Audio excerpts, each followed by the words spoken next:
Alamin ang pinakabagong mga kaganapan sa Far East Broadcasting Company Philippines sa pagpapahayag ng mabuting balita ni Hesukristo sa pamamagitan ng radyo, internet at iba pang makabuluhang gawa. Narito si Dan Andrew Cura para sa The President's Report.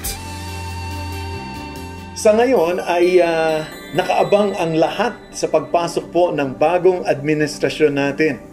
At nakalulungkot lang na isipin na marami pong salungatan ang nagkakawatak-watak ngayon na dinudulot ng eleksyon sa ating pamilya, kaibigan at maging sa mga kapwa mananampalataya.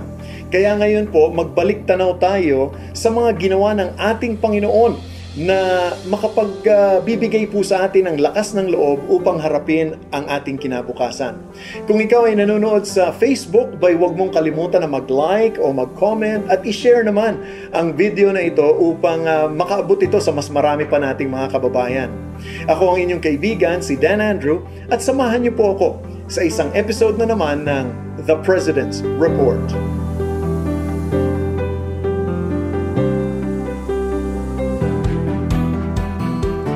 May mga bago po tayong salita na nadagdag sa ating kaalaman dulot ng pandemya. Alam na natin po ang ibig sabihin ng quarantine, PPE, asymptomatic at immunocompromised na nooy ginagamit lamang sa mga nagbibigay ng serbisyo medikal.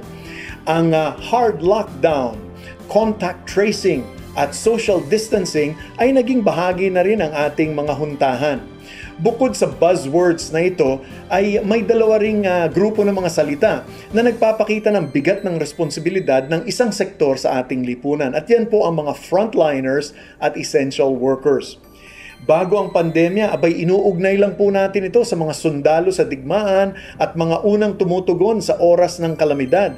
Ngunit sa mga panahon ng COVID-19 lockdown, ang mga manggagawa ng iba't ibang mga industriya ay naging mahalagang kabahagi na nagpapanatili ng ating ekonomiya at sa kabila ng panganib sa kanilang sariling kalusugan.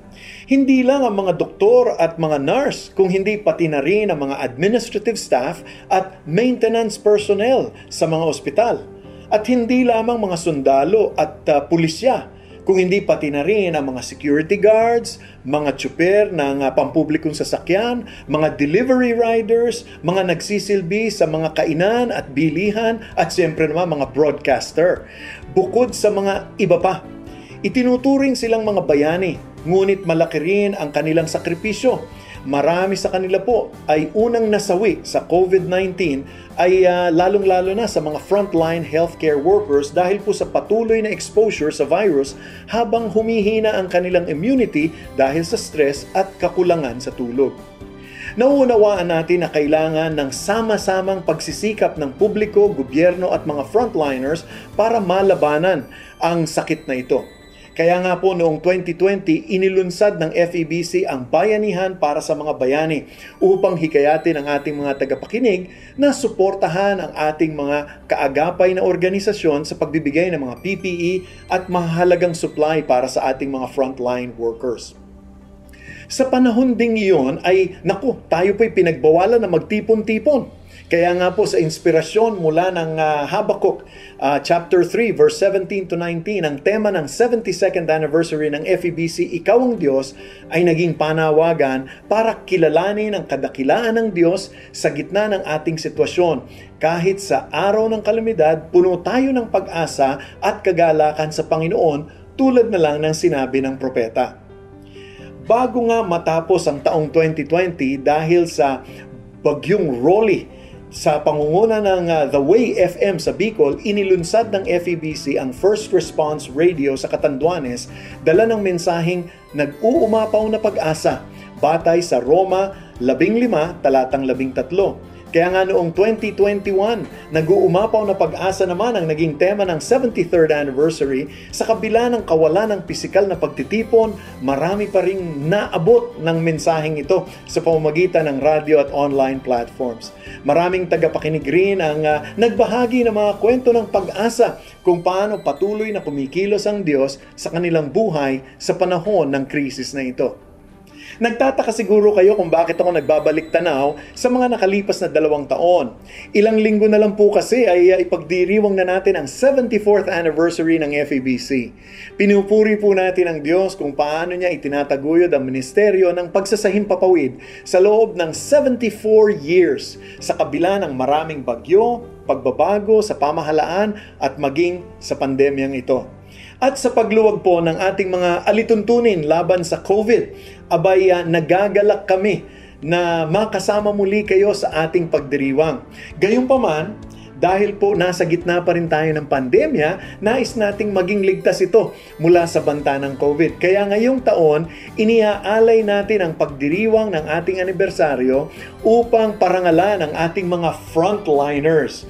Kung ikaw ay isang frontline worker o yung mga kabilang sa A1 at A4 na kategorya ng pagbabakuna sa COVID, nais kitang imbitahan na dumalo bilang bahagi ng ating on-site audience sa 74th Anniversary Thanksgiving Service na gaganapin sa June 4, 2020. Hindi tulad ng mga nakaraang anibersaryo bago ang pandemya kung saan nagdaraos tayo ng open house event, ngayong taon, limitado lang po muna ang ating mga bisita. Para mag-register at malaman ang iba pang mga detalye ukol sa ating anibersaryo, mangyari pong bisitahin ang ating FEBC Radio Facebook page o ang ating website, febc.ph. Mula sa pagpapahayag na ikaw ay Diyos at pag-asa na nag-uumapaw habang tayo ay nagtitiwala sa Kanya, ngayon naman ay ipinagdiriwang natin ang mga kaganapan sa ating buhay na nagpapatibay sa ating pananampalataya sa Kanya.